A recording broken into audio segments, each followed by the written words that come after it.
Halo dan selamat datang kembali. Hari ini kita mau bahas satu pertanyaan yang masuk dan ini menurut saya personal dan fundamental banget. Betul. Pertanyaannya gini nih, bagaimana sebetulnya Al-Quran menggambarkan cara kita bersikap dan berkomunikasi dengan Allah? Apakah hubungannya kaku dan formal, kayak hamba dan tuan, atau bisa lebih intim, kayak kekasih? Terus gimana kita menempatkan diri dengan tepat sehari-harinya? Pertanyaan yang bagus sekali. Iya kan? Ini bukan cuma soal teologi loh, tapi soal gimana kita hidup dari detik ke detik. Oke deh, mari kita bongkar pertanyaan ini. Misi kita adalah memetakan relasi ini berdasarkan ayat-ayat Al-Quran. Kita mulai dari, katakanlah, perkenalan formal, Lalu masuk ke cara komunikasinya. sampai akhirnya ke puncak keintiman. Dan tentunya, kita juga lihat apa saja ranjau-ranjau yang bisa merusaknya. Dan ini perjalanannya menarik karena jawabannya itu bukan hitam putih. Bukan pilih A atau B. Al-Quran itu justru melukiskan sebuah spektrum yang kaya. Spektrum ya. Betul. Di satu momen bisa terasa sangat agung dan formal, tapi di momen lain bisa jadi sangat personal dan dekat. Jadi kita nggak cari satu jawaban tunggal, tapi lebih ke memahami seluruh lanskapnya. Oke, lanskap sebuah hubungan. Saya suka istilah itu. Kalau gitu, setiap hubungan kan pasti ada fondasinya ya. Kita mulai dari mana nih? Saya kepikiran, mungkin titik awal paling pas itu dialog yang paling sering kita ulang. Setiap hari, surah Al-Fatihah. Ini kan kayak intisari dari keseluruhan hubungan ini kan? Persis. Al-Fatihah itu bukan sekedar doa pembuka, tapi sebuah deklarasi posisi. Coba deh kita resapi lagi ayat-ayatnya. Silakan. Bismillahirrahmanirrahim. Alhamdulillahirabbil alamin. Arrahmanirrahim. Maliki yaumiddin. Iyyaka na'budu wa iyyaka nasta'in. Ihdinas siratal mustaqim. Siratal ladzina an'amta 'alaihim ghairil maghdubi 'alaihim waladdallin. Yang terjemahannya, dengan nama Allah yang Maha Pengasih, Maha Penyayang. Segala puji bagi Allah, Tuhan seluruh alam. Yang Maha Pengasih, Maha Penyayang, pemilik hari pembalasan. Hanya kepada Engkaulah kami menyembah dan hanya kepada Engkaulah kami mohon pertolongan. Tunjukilah kami jalan yang lurus. Yaitu jalan orang-orang yang telah Engkau beri nikmat. Bukan jalan mereka yang dimurkai, dan bukan pula mereka yang sesat. Nah, di sini posisinya jelas banget. Ah, jadi ini bukan cuma doa, ya tapi semacam deklarasi posisi yang kita perbarui terus. Kita mengakui siapa dia. Pengasih, penyayang, raja. Terus kita menyatakan peran kita. Kami menyembah dan kami minta tolong hanya kepadamu. Sangat terstruktur, sangat formal. Tepat. Ini fondasi adab. Manusia sebagai hamba. Allah sebagai Tuhan. Formalitas ini penting sebagai dasar penghormatan. Dan Al-Quran nggak berhenti di situ. Ada juga perintah langsung yang menguatkan ini.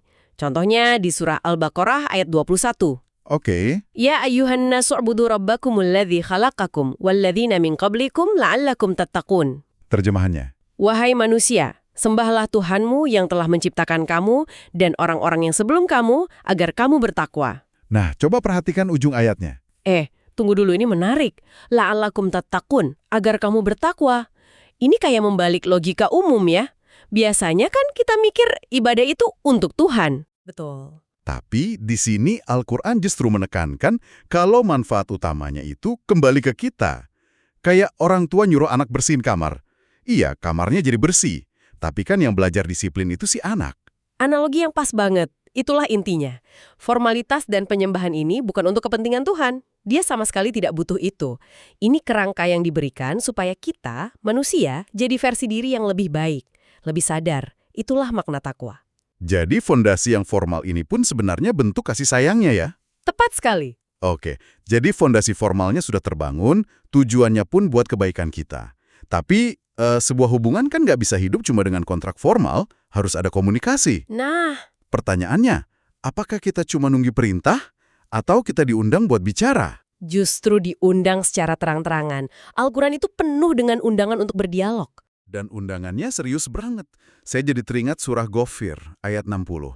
Ini salah satu ayat paling direct menurut saya. Sangat direct. Wa qala rabbukum ud'uni astajib lakum. Innal ladzina yastakbiruna an ibadati sayadkhuluna jahannama dakhirin. Dan Tuhanmu berfirman, berdoalah kepadaku, niscaya akan aku perkenankan bagimu. Sesungguhnya orang-orang yang sombong tidak mau menyembahku akan masuk neraka jahanam dalam keadaan hina dina. Wow. Oke, ini bukan cuma anjuran ya. Ini janji, garansi. Janji dengan garansi. Minta pasti ku jawab. Tapi di sisi lain, ancamannya juga serius buat yang gengsi atau sombong. Ini seolah-olah bilang kalau mengakui kebutuhan kita, itu justru inti dari penyembahan itu sendiri. Benar sekali. Doa itu napasnya hubungan ini. Pengakuan konstan kalau kita ini bergantung. Tapi Al-Quran juga nunjukin kanal komunikasi lain yang penting banget, yaitu saat kita salah. Saat kita salah, komunikasi nggak putus. Prototipenya itu kisah Nabi Adam. Setelah beliau keliru, apa yang terjadi? Ada dialog. Surah Al-Baqarah ayat 37 menggambarkannya dengan indah sekali. Gimana bunyinya? Fatalaqa Adamu min rabbihi kalimatin fataba alaih. Innahu huwat tawwabur rahim. Terjemahannya, kemudian Adam menerima beberapa kalimat dari Tuhannya, lalu dia pun menerima taubatnya. Sungguh, Allah Maha Penerima Taubat, Maha Penyayang. Perhatikan frasa menerima beberapa kalimat. Nah, di sini suasananya mulai terasa beda kan? Kalau tadi kita bicara soal fondasi yang agung, formal, sekarang kita masuk ke ranah yang lebih hangat. Kata menerima beberapa kalimat itu seolah Allah yang proaktif ngajarin cara buat kembali. Tepat. Jadi bahkan pas kita salah, dia nggak nutup pintu. Dia justru ngasih kuncinya. Dirinya sebagai at-tawwab, artinya yang sangat sering menerima taubat. Ini nunjukin keinginannya buat menyambut kita kembali. Ditambah lagi ada zikir. Mengingatnya. Betul, mengingatnya. Seperti di surah Al-Insan ayat 25. Dan sebutlah nama Tuhanmu pada waktu pagi dan petang. Ini komunikasi pemeliharaan biar koneksi nggak pernah putus. Ini mulai menjawab pertanyaan Anda soal intimasi. Kita udah beranjak dari pengakuan formal ke komunikasi aktif lewat doa, bahkan ada protokol rekonsiliasi lewat taubat. Ini bawa kita ke level selanjutnya nih. Kita udah bahas hormat dan komunikasi. Tapi pertanyaan Anda kan juga soal cinta. Hubungan seperti dengan seorang kekasih? Apakah Al-Quran benar-benar bahas soal itu? Soal cinta timbal balik? Sangat eksplisit. Dan bukan cuma membahas, tapi juga ngasih caranya. Nah, ini yang menurut saya mengubah permainan. Seringkali kan cinta itu dianggap perasaan yang abstrak ya. Tapi dalam surah Ali Imran, ayat 31, Al-Quran justru ngasih semacam buku manualnya. Betul sekali. Kul in kuntum tuhibbunallaha fattabi'uni yuhbibkumullah wa yakfir lakum dzunubakum. Wallahu ghafurun rahim. Terjemahannya, katakanlah Muhammad, jika kamu mencintai Allah, ikutilah aku. Niscaya Allah mencintaimu dan mengampuni dosa-dosamu. Allah Maha Pengampun, Maha Penyayang. Ini luar biasa. Seolah-olah ayat ini bilang, kamu merasa cinta pada Tuhan. Bagus. Ini langkah konkretnya. Biar dapat balasan cintanya plus bonus pengampunan. Tepat. Cinta diubah dari perasaan pasif jadi proyek aktif. Proyek aktif ya? Yang menarik di sini, ayat ini jadi jembatan sempurna antara aspek formal, yaitu ketaatan mengikuti Rasul, dengan aspek paling intim, yaitu cinta atau mahabbah. Keduanya nyatu. Oh, jadi nggak bisa dipisah ya? Nggak bisa. Nggak ada cinta sejati tanpa bukti ketaatan. Dan ketaatan tanpa cinta, ya bakal terasa kosong, mekanis. Al-Quran juga terus nunjukin cintanya lewat sifat-sifatnya. Ar-Rahman, Ar-Rahim. Bahkan dia nyebutin spesifik siapa aja yang dia cintai. Misalnya di surah Al-Baqarah ayat 222. Oke. Innallaha yuhibbut tawwabina wa yuhibbul mutatahhirin. Sungguh Allah menyukai orang yang bertaubat dan menyukai orang yang menyucikan diri. Lihat, ini nyambung langsung ke soal taubat tadi. Benar, berusaha kembali padanya itu sebuah tindakan yang dicintainya. Nah, puncak dari perjalanan cinta ini adalah saat seseorang mencapai tingkatan wali Allah. Wali Allah. Itu sering diterjemahkan jadi teman dekat atau kekasih Allah ya. Status yang kedengarannya tinggi sekali. Apa yang mereka dapatkan? Ketenangan absolut. Al-Quran menggambarkannya di surat Yunus ayat 62. Gimana itu? Ala inna awliya Allahi la khaufun alaihim walahum yahzanun. Ingatlah, sesungguhnya wali-wali Allah itu tidak ada kekhawatiran terhadap mereka dan tidak pula mereka bersedih hati. Ini puncak keintiman.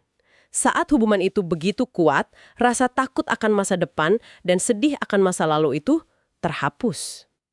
Jadi kalau kita lihat perjalanannya, dimulai dari takwa, rasa hormat dan sadar, lalu mekar jadi mahabbah, cinta. Dan puncaknya wilayah, kedekatan khusus yang bikin jiwa tenang. Oke, ini semua terdengar indah dan ideal banget. Perjalanan dari hamba yang taat jadi kekasih yang tenang. Tapi, seperti semua hubungan, pasti ada hal-hal yang bisa merusaknya secara total, kan? Tentu. Saya jadi penasaran, apa red flag atau pelanggaran terbesar dalam hubungan dengan Tuhan menurut sumber-sumber ini? Ada satu yang disebut sebagai dosa tak terampuni kalau dibawa mati, yaitu syirik, menyekutukan Allah. Dan penting untuk kita pahami. Ini bukan cuma soal nyembah berhala batu, kan? Tepat, di zaman modern, berhala kita bentuknya bisa lebih canggih. Benar juga. Jadi syirik itu pada dasarnya merusak komitmen utama kita di Al-Fatihah. Iyyaka na'budu wa iyyaka nasta'in. Hanya kepadamu kami menyembah dan meminta. Syirik terjadi saat kita ngasih porsi hanya kepadamu itu ke yang lain. Bisa ke uang, kekuasaan. Orang lain, atau bahkan ego kita sendiri. Ini pelanggaran kontrak paling fundamental, Al-Quran sangat keras soal ini. Di surat An-Nisa, ayat 116, Ya. Innallaha la yaghfiru an yushraka bihi wa yaghfiru ma duna dzalika liman yasha. Sesungguhnya, Allah tidak akan mengampuni dosa karena mempersekutukannya, syirik, dan Dia mengampuni apa dosa yang selain itu bagi siapa yang Dia kehendaki.